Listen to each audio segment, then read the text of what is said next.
One of the most commonly known disorders in the United States of America is called autism.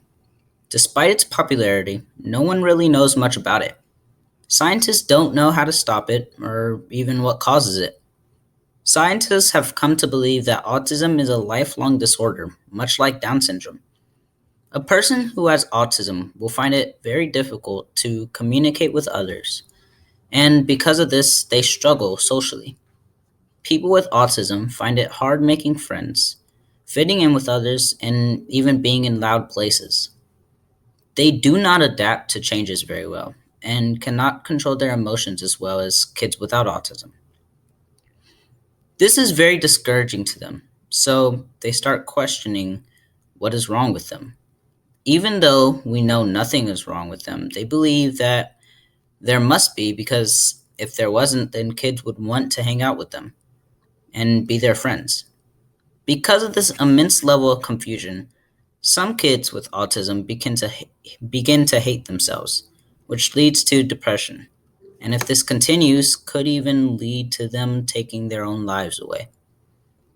People with autism try to fit in with everyone else, but just can't seem to do it.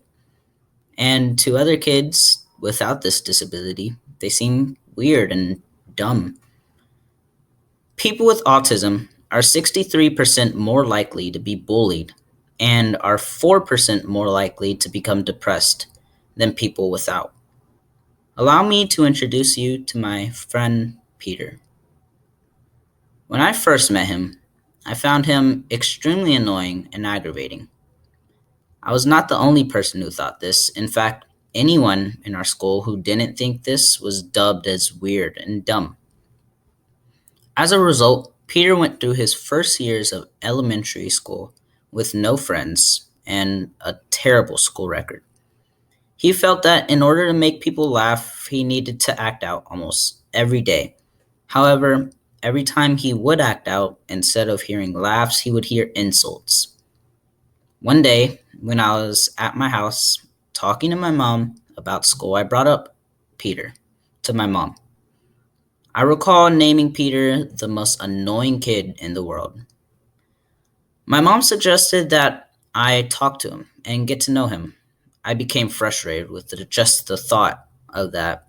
I could never imagine me ever talking to him.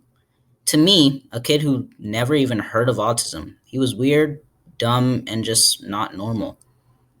Eventually, I did end up talking to him, and I found out that he was actually funny and fun to be around. This, of course, spiraled into an amazing friendship.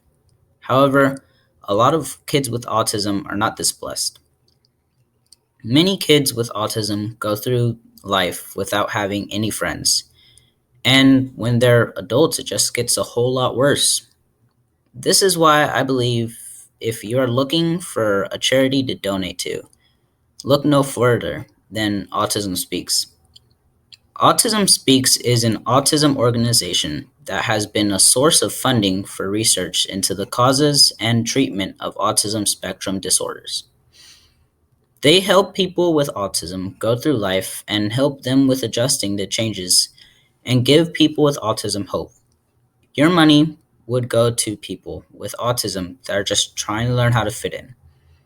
And your money could even help save a depressed little boy's life.